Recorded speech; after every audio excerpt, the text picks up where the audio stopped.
பிதாசுதன் பரிசுத்த ஆவியின் பெயராலே ஆமென். ஆண்டவர் உங்களோடு இருப்பாராக, உம் ஆன்மாவோடும் இருப்பாராக. சீரா புத்தகத்தில் இருந்து வாசகம். அதிகாரம் 3, இறை வார்த்தை 6. தந்தையரை மேன்மைப்படுத்துவோர் நீடு வாழ்வர். ஆண்டவருக்கு பணிந்து நடப்போர் தங்கள் அன்னையருக்கு மதிப்பு அளிப்பர். ஆண்டவர் வழங்கும் அருள்வாக்கு. இறைவா உமக்கு நன்றி. கிறிஸ்துக்குள் பிரியமான என் அன்பு சகோதர சகோதரிகளே, நீங்கள் நீண்ட நாள் வாழ ஆசைப்படுகிறீர்களா? அதற்கு நீங்கள் செய்யக்கூடிய ஒரே ஒரு காரியம் இந்த உலகத்தில் முதலில் உங்கள் பெற்றோரை பேண வேண்டும். அதைத்தான் ஆண்டவர் இந்த அதிகாலையிலே உங்களுக்கு கற்றுக் கொடுக்க விரும்புகின்றார். அன்பார்ந்தவர்களே, நாம் இந்த உலகத்தில் வாழ்ந்து கொண்டிருக்கின்றோம். நம்மை கடவுள் உருவாக்கி இருக்கின்றார் நம்முடைய தாய் தந்தையின் வழியாக. அவர்களுடைய பேறுகால வேதனையை நாம் ஒரு நாளும் மறந்து போய்விடக் கூடாது. அவர்களுடைய பாதுகாப்பையும் அரணையும் ஒரு நாளும் நாம் மறந்து அவர்களுக்கு துரோகம் செய்யக்கூடாது. பாருங்கள், இந்த உலகத்தில் அநேக முதியோர் இல்லங்கள் இருக்கின்றன. ஒவ்வொரு நாளும் ஒவ்வொரு புது புது முதியோர் இல்லங்கள் திறக்கப்படுகின்றன. ஏனென்றால் அங்கு தன்னுடைய தாய் தந்தையரை முதிர்ந்த வயதில் கொண்டு விட்டு வந்து விடுகிறார்கள். ஒருவேளை உங்கள் மனைவியினுடைய கட்டாயப்படுத்துதலாய் இருக்கலாம், அல்லது உங்களுடைய கட்டாயப்படுத்துதலாய் இருக்கலாம். அன்பார்ந்தவர்களே, மறந்து போய்விட வேண்டாம். ஆண்டவருடைய வார்த்தைகள் உயிர் உள்ளவை. இந்த நாளில் ஆண்டவர் சொல்லுகின்றார், தந்தையை மேன்மைப்படுத்துவோர் நீடு வாழ்வர். ஆண்டவருக்கு பணிந்து நடப்போர் தங்கள் அன்னையருக்கு மதிப்பு அளிப்பர். அப்படி என்றால் நமக்கு தாயும் தந்தையுமாய் இருக்கக்கூடிய கடவுள் நமக்கு தாய் தந்தையரை இந்த உலகத்தில் வாழக்கூடிய நாட்களில் நமக்கு கொடுத்திருக்கின்றார். எனவே அவர்களை பேணி நாம் எப்பொழுதும் அவர்களுடைய தேவைகளை பூர்த்தி செய்ய வேண்டும். இந்த நாளில் நீங்கள் உயிரோடு இருக்கிறீர்கள் என்றால் முதலில் ஆண்டவருடைய கிருபை, இரண்டாவது உங்களுடைய தாய் தந்தையருடைய வளர்ப்பு. பாருங்கள் அன்பார்ந்தவர்களே, எவ்வளவு கஷ்டப்பட்டு உங்களுடைய தாய் தந்தையர்கள் உங்களை வளர்த்து இருக்கிறார்கள். நீங்கள் நோய்வாய்ப்பட்டு இருக்கக்கூடிய வேளையிலே உங்கள் அருகில் இருந்து இரவும் பகலும் கண்விழித்து உங்களுடைய தேவைகளை நிறைவு செய்திருக்கிறார்கள். அதே போல் நீங்கள் வளரக்கூடிய நாட்களிலே உங்களுக்கு தேவையான துணிமணிகளை எடுத்து தந்திருக்கிறார்கள். என்னுடைய மகள் அழகாய் இருக்க வேண்டும், என்னுடைய மகன் ஆரோக்கியமாய் இருக்க வேண்டும் என்பதற்காக தன்னுடைய ஆரோக்கியத்தை எல்லாம் இழந்த உங்களுடைய தாய் தந்தையர்கள் அவர்கள் உங்களுக்காகவே இந்த உலகத்தில் வாழ்ந்து கொண்டு இருக்கிறார்கள். ஒருவேளை நீங்கள் தீய வழியில் சென்று கொண்டு இருக்கலாம், ஆனால் நீங்கள் திரும்பி வரும் பொழுது இந்த சமுதாயம் உங்களை பற்றி அவதூறாக பேசும். இந்த சமுதாயம் உங்களை வெறுத்து ஒதுக்கும். ஆனால் உங்களுடைய தாய் தந்தையர்கள் ஒரு நாளும் உங்களை வெறுத்து ஒதுக்க மாட்டார்கள். முதிர்ந்த வயதில் சிறு பிள்ளைகளை போல் இருப்பார்கள். சில நேரங்களில் தேவையில்லாதவற்றை பேசுவார்கள். அதவற்றை நீங்கள் பொருட்படுத்தாதபடி அவர்களுடைய பேச்சை நீங்கள் காது கொடுத்து கேட்டு அவர்களுடைய தேவைகளை நிறைவு செய்ய வேண்டும். அன்பார்ந்தவர்களே, சிறு வயதிலே எவ்வளவு நாட்கள் நீங்கள் அழுத பொழுதும் கூட உங்களுடைய கண்ணீரை துடைப்பதற்காக பணம் கையில் இல்லாத நேரத்திலும் கூட கடன் வாங்கி உங்களை படிக்க வைத்திருக்கிறார்களே. வேலைக்கு போகக்கூடிய வேளையிலே உங்களுடைய பிரயாணத்திற்காக கடன் வாங்கி பணத்தை கொடுத்து உங்களை வழி அனுப்பி வைத்திருக்கிறார்களே. வெளிநாட்டில் வேலை செய்ய செல்வதற்காக நீங்கள் உங்களை தயாரிக்கும் பொழுது அதற்கு தேவையான பணத்தை கொடுத்து உங்களுக்கு நல்ல வேலை கிடைக்க வேண்டும், என்னுடைய மகனும் மகளும் இந்த சமுதாயத்தில் சந்தோஷமாய் இருக்க வேண்டும், அவர்களை 4 பேர் மதிக்க வேண்டும் என்பதற்காக உதவி செய்திருக்கிறார்களே. உங்களுடைய திருமண நாட்களில் உங்களுடைய தேவைகளை பூர்த்தி செய்து உங்களுக்கு துணிமணிகள் நகைகள் செய்து ரொக்க பணங்களை கொடுத்து உங்களை ஆசீர்வதித்து நல்ல ஒரு இடத்தில் திருமணம் முடித்து கொடுத்திருக்கிறார்களே. அப்படிப்பட்ட தாய் தந்தையர்களை பேணாமல் நீங்கள் ஒதுக்கினீர்கள் என்றால் நீங்கள் நீடூழி வாழ முடியாது. நீங்கள் நீண்ட காலம் வாழ்ந்து ஆண்டோடைய ஆசீர்வாதத்தை பெற்றுக்கொண்டு உங்களுடைய வழிமுறைகள் இந்த உலகத்தில் செழித்து வளர்வதை பார்க்க வேண்டுமே என்றால் முதலில் நீங்கள் உங்கள் கண்ணால் பார்க்கக்கூடிய உங்களுடைய தாய் தந்தையரை பேண வேண்டும். அன்பார்ந்தவர்களே, ஒருவேளை நீங்கள் ஒத்தைக்கு ஒரு மகனாய் இருக்கலாம், மகளாக இருக்கலாம், நீங்கள் வெளியிலே இருக்கலாம். உங்களுடைய தாய் தந்தையை பார்ப்பதற்கு நீங்கள் ஒரு மனிதரையோ நீங்கள் ஒரு சகோதரியோ அவர்களுக்கு துணையாய் வைத்து அவர்களுக்கு சம்பளம் கொடுத்து அந்த வீட்டிலே உங்களுக்காக உங்கள் தாய் தந்தை கட்டிய வீட்டிலே வைத்து நீங்கள் பராமரித்துக் கொள்ளலாம். அப்பொழுது ஆண்டவர் உங்களுடைய நற்செயல்களை பார்த்து உங்களை நிறைவாய் ஆசீர்வதிப்பார். ஆண்டவருடைய வார்த்தை சொல்லுகின்றது, நீதிமொழிகள் 19வது அதிகாரம் 26வது வார்த்தையில் சொல்லப்பட்டு இருக்கின்றது, தந்தையை கொடுமைப்படுத்தி தாயை துரத்திவிடும் மகன் வெட்க கேட்டையும் இழிவையும் வருவித்துக் கொள்வான்.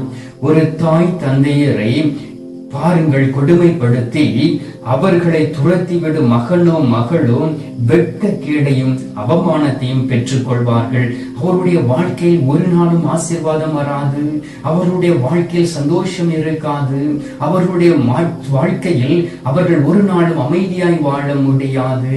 அவர்கள் செய்த காரியம் அவருடைய உள்ளத்தில் ஒரு முல்லை போல் தரித்துக் கொண்டிருக்கும். அதை நீங்கள் அறிந்திருக்க வேண்டும். ஒருவேளை நீங்கள் உங்களுடைய தாய் தந்தையர்களை வீட்டை விட்டு வெளியே அனுப்பி இருக்கலாம், அல்லது வாடகை வீடுகளை பார்த்து வைத்திருக்கலாம். அவர்களை பராமரிக்காமல் உங்களுடைய வீட்டிலே ஒரு மூலையில் நீங்கள் அடைத்து வைத்திருக்கலாம். அவர்களுக்கு ஒரு ரூம்பை கொடுத்து அந்த ரூம்பை கூட நீங்கள் சுத்தம் செய்யாதபடி நீங்கள் அவர்களை கொடுமைப்படுத்தி கொண்டிருக்கலாம். அன்பார்ந்தவர்களே, ஆண்டவருடைய வார்த்தையை கவனமாக கேளுங்கள், கவனமாக வாசியுங்கள். ஆண்டவர் வைத்திருக்கக்கூடிய ஆசீர்வாதத்தை பெற்றுக்கொள்ள வேண்டுமே என்றால், நீங்கள் நீண்ட நாள் வாழ வேண்டுமே என்றால் உங்களுடைய பெற்றோரை கனப்படுத்த வேண்டும், உங்களுடைய தாயும் தந்தையும் மதித்து நடக்க வேண்டும். மத்தேயு நற்செய்தி 19வது அதிகாரம் 19வது வார்த்தையில் சொல்லப்பட்டு இருக்கின்றது, உன் தந்தையும் தாயையும் மதித்து நட.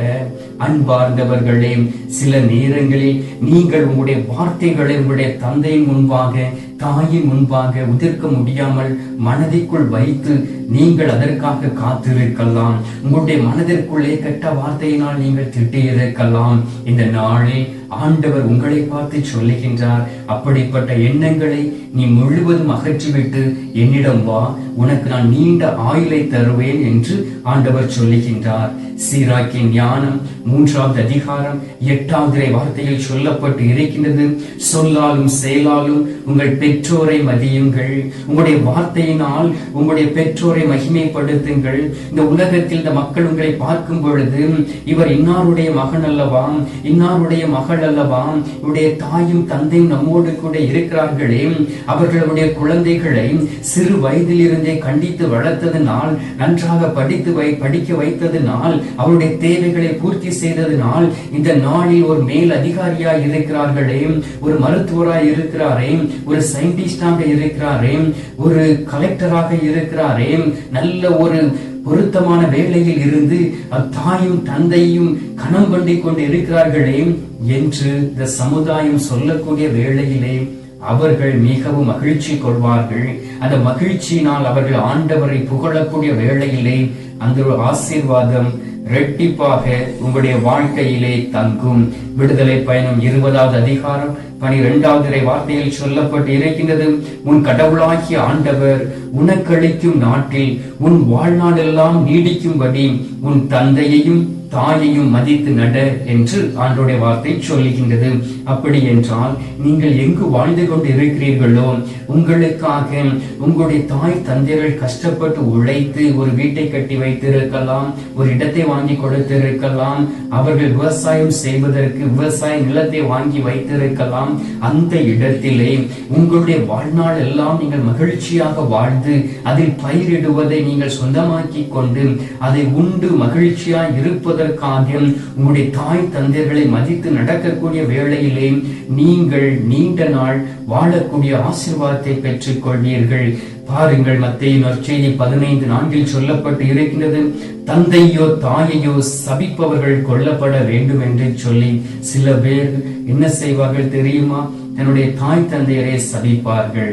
அவர்கள் ஒரு புத்தி கெட்டவர்களைப் போல் தன்னுடைய தாய் தந்தையருக்கு கீழ்ப்படியாமல் நடந்து அவதூறாக பேசி சில நேரங்கள் அடித்து கொடுமைப்படுத்துவார்கள். சில நேரங்கள் இந்த மீடியாவில் கூட நீங்கள் பார்த்திருக்கலாம். அநேக பேர் தன்னுடைய தாய் தந்தையர்களை தெருவில் வைத்து அடிப்பதை கூட நீங்கள் பார்த்திருக்கலாம். அன்பார்ந்தவர்களே, ஆண்டவர் உங்களை ஒரு நாளும் சும்மா விட மாட்டார். அப்படி ஏதாவது தவறு செய்திருந்தால், அவதூறாக பேசியிருந்தால், இந்த அதிகாலையிலே ஆண்டவருடைய சமூகத்தில் மன்றாடி ஜெபியுங்கள். ஆண்டவர் உங்களை பார்த்து கொண்டிருக்கின்றார். நற்கருணை நாதர் உங்களை பார்த்து, என் மகனே மகளே, மனம் திரும்பி என்னிடம் வா, நான் உன்னை தூய்மைப்படுத்தி உன்னை ஆசீர்வதித்து உன்னுடைய தாய் தந்தையரோடு சேர்த்து வைத்து நீங்கள் நீண்ட நாள் வாழும்படியாக நான் உங்களுக்கு துணை செய்வேன் என்று ஆண்டவர் வாக்கு கொடுக்கின்றார். எனவே அன்பார்ந்தவர்களே, நாம் ஆண்டவரிடம் கேட்க வேண்டும். ஆண்டவருடைய வழியில் நடக்க ஒவ்வொரு நாளும் அன்றாடம் கூடிய நேரத்திலே நம்முடைய தாய் தந்தையருடைய ஜெபம் நம்மை தாங்கும். அன்பார்ந்தவர்களே, நம்முடைய தாய் தந்தையர் நமக்காக ஜெபிக்கக்கூடிய வேளையிலே நாம் ஆசீர்வாதத்தின் பிள்ளைகளாய் இருப்போம், மகிழ்ச்சியின் பிள்ளைகளாய் இருக்க முடியும். செய்யக்கூடிய காரியங்களிலே நிறைவான ஆசீர்வாதத்தை பெற்றுக்கொள்ள முடியும். ஆசீர்வாதம் என்பது ஆண்டவர் நமக்கு வைத்திருக்கக்கூடிய ஒரு தாளந்தாய் இருக்கின்றது. ஆண்டவர் கொடுத்த தாளந்தை நாம் மண்ணிற்குள் புதைத்து வைத்து விடாதபடி நாம் கடவுளுடைய காரியங்களுக்காக புனிதர்களை போல் செய்யக்கூடிய வேளையிலே ஆண்டவருடைய அருள் நம்மை நோக்கி கடந்து வரும். எனவே இந்த அதிகாலையிலே ஆண்டவரை நோக்கி இருக்கக்கூடிய உங்களுக்காக இந்த நேரத்தில் நாம் ஜெபிப்போம். ஜெபிக்கின்றேன், நீங்களும் என்னோடு இணைந்து ஜெபியுங்கள். ஆண்டவர் தரக்கூடிய அந்த ஆசீர்வாதத்தை பெற்றுக்கொண்டு நீண்ட நாட்கள் நீங்கள் வாழும்படியாக நான் உங்களை ஆசீர்வதிக்கின்றேன். எனவே இந்த நேரத்தில் என்னோடு இணைந்து நீங்கள் ஜெபிப்பீர்களா? இப்பொழுது நாம் ஜெபிக்கலாம். எங்கள் பரலோக தந்தையே, இயேசு கிறிஸ்துவே, தூய நல் ஆவியே, தந்தை, இந்த அருமையான காலை பொழுதிற்காக நன்றி சொல்லி உம்மை துதிக்கிறோம் சுவாமி. இந்த நாளிலும் கூட, இந்த நேரத்திலும் கூட நீர் எங்களோடு கூட இருக்கின்றீர். ஆண்டவரே, நாங்கள் நீண்ட நாட்கள் வாழ நீர் எங்களுக்கு எப்படி இருக்க வேண்டும் என்று கற்றுக் கொடுத்து இருக்கின்றீர். அதற்காக உமக்கு நன்றி சொல்லி உம்மை துதிக்கிறோம் சுவாமி. தகப்பனே, தந்தையை மேன்மைப்படுத்துவோர் நீடு வாழ்வார்கள் என்று வாக்கு கொடுத்து எப்படி எங்களுடைய தாய் தந்தையரை நாங்கள் மேன்மைப்படுத்த வேண்டும் என்று இந்த அதிகாலையில் எங்களுக்கு சொல்லிக் கொடுத்திருப்பதற்காக நன்றி சொல்லி உம்மை துதிக்கிறோம் சுவாமி. அநேக முறை எங்களுடைய தாய் தந்தையரை மேன்மைப்படுத்தாதபடி, அவர்களை மகிழ்ச்சியாக வைக்காதபடி, ஆண்டவரை மனம் போல வாழ்க்கையில் வாழ்ந்து அவர்களுடைய பேறுகால வேதனை அறியாதபடி, கஷ்டங்களை உணராதபடி, ஆண்டவரே அவர்கள் எங்களுக்கு சேர்த்து வைத்திருந்த எல்லாவற்றையும் அழித்து இந்த நாளில் தகப்பனே தெருவில் இருக்கக்கூடிய சூழ்நிலையில் இருக்கின்றோம் சுவாமி. அதற்காக உமது திரு சமூகத்தில் நாங்கள் விழுந்து கிடந்து மன்றாடுகிறோம் சுவாமி. எங்கள் மீது மனம் இறங்குவீராக. ஒருவேளை நாங்கள் எங்களுடைய தாயையும் தந்தையும் கொடுமைப்படுத்தி அவர்கள் மரித்து போய் இருக்கலாம், அவர்களை முதியோர் இல்லத்தில் வைத்திருக்கலாம். அன்பார்ந்த இயேசு சுவாமி, இதே போல் பாவத்தை எங்களுடைய வாழ்க்கையில் இருந்து அகற்றுவீராக. வரக்கூடிய நாட்களிலும் ஆண்டவரே, நாங்கள் ஒவ்வொரு நாளும் திரு சமூகத்தில் இருந்து ஜெபித்து நாங்கள் செய்த இது போல் தவறுக்காக மனம் வருந்தி ஆண்டவரே உம்மை நோக்கி இருந்து அநேக மக்கள் அதே போல் தவறை செய்து விடாதபடி அவர்களுக்கு முன்பாக ஒரு சாட்சியாய் இருக்கக்கூடிய பலத்தை தருவீராக. ஆண்டவரே, நீர் எங்களுக்கு வாக்கு கொடுத்தீரே, விடுதலை பயணம் 20:12 உன் கடவுளாகிய ஆண்டவர் உனக்கு அளிக்கும் நாட்டிலும் வாழ்நாளெல்லாம் நீடிக்கும்படி உன் தந்தையும் தாயும் மதித்து நட என்று சொன்னீரே. ஒவ்வொரு நாளும் எங்களுடைய தாயும் தந்தையும் மகிழ்ச்சியோடு வைக்கக்கூடிய, மதித்து நடக்கக்கூடிய பலத்தையும் ஞானத்தையும் கொடுப்பீராக. சில நேரங்களில் எங்களுடைய உள்ளத்தில் அவர்களை சபித்து இருக்கின்றோம், எங்களுடைய உள்ளத்தில் அவர்களை பற்றி தவறாக பேசி இருக்கின்றோம். சில நேரங்களில் எங்களுடைய செயலினால் எங்களுடைய கோபத்தை வெளிப்படுத்தி இருக்கின்றோம். அன்பார்ந்த இயேசு சுவாமி, சில நேரங்களில் தாய் தந்தையர்களை அடித்து கொடுமைப்படுத்தி இருக்கின்றோம். இந்த நாளிலும் அதற்காக மன்னிப்பு கேட்டு ஜெபிக்கிறோம் சுவாமி. ஆண்டவரே, எங்களை தொடுவீராக. எங்களை உமது பரிசுத்த இரத்தத்தினால் தூய்மைப்படுத்தி உண்மையோடு உத்தமத்தோடும் வாழ்ந்து ஆண்டவரே, எங்களுடைய தாய் தந்தையரை வீட்டிற்கு அழைத்து வந்து வீட்டில் இருக்கக்கூடிய தாய் தந்தையருடைய தேவைகளை நிறைவு செய்து உண்மையோடும் உத்தமத்தோடும் நடக்கக்கூடிய உமது வார்த்தையின்படி நடக்கக்கூடிய பலத்தையும் ஆசீர்வாதம் இந்த நாளில் தருவீராக.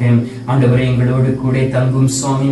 எங்களை கைவிட்டு விடாதபடி எங்களை பாதுகாத்துக் கொள்ளும். உமக்கு உகந்த வாழ்க்கை வாழ எங்களை திடப்படுத்தும், தூய்மைப்படுத்தும். தகப்பனே, இந்த அதிகாலையிலே எங்களுடைய ஜெபத்தை கேட்டிருப்பதற்காக நன்றி. எங்களுடைய ஜெபத்தை கேட்டு பதில் தந்திருப்பதற்காக ஸ்தோத்திரம், ஸ்தோத்திரம், ஸ்தோத்திரம். மீட்பெரும் இரட்சகருமான இயேசுவின் திருக்கரத்தில் ஒப்புக் கொடுத்து எங்கள் தாய் கன்னி மரியாள் வழியாக ஜெபிக்கின்றோம் எங்கள் நல்ல தந்தையே. ஆமென். பரலோகத்தில் இருக்கிற எங்கள் பிதாவே, உம்முடைய நாமம் அர்ச்சிக்கப்படுவதாக, உம்முடைய ராஜ்யம் வருக, உம்முடைய சித்தம் பரலோகத்தில் செய்யப்படுவது போல பரலோகத்திலும் செய்யப்படுவதாக. எங்கள் அனுதின உணவை எங்களுக்கு அளித்தருளும். எங்களுக்கு தீமை செய்கிறவர்களை நாங்கள் பொறுப்பது போல எங்கள் பாவங்களை பொறுத்தருளும். எங்களை சோதனை விழவிடாதையும் தீமையிலிருந்து எங்களை ரட்சித்தருளும். ஆமென். அருள் நிறைந்த மரியே வாழ்க, கர்த்தர் உடனே பெண்களுக்குள் ஆசீர்வதிக்கப்பட்டவள் நீரே. உம்முடைய திருவயிற்றின் கனியாகிய இயேசுவும் ஆசீர்வதிக்கப்பட்டவரே. அஜிஷ்ட மரியே, சர்வேஸ்வருடைய மாதாவே, பாவிகளாய் இருக்கிற எங்களுக்காக இப்பொழுதும் எங்கள் மரண நேரத்திலும் வேண்டிக் கொள்ளும். ஆமென்.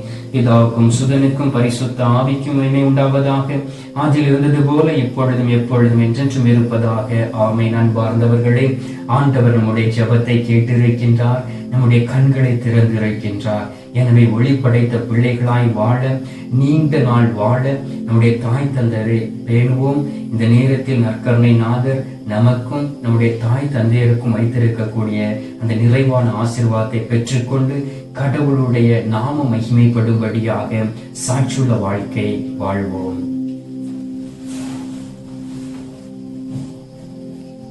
எல்லாம் அல்ல இறைவன் பிதா, சுதன், பரிசுத்த ஆவி உங்களை ஆசீர்வதிப்பாராக. ஆமென்.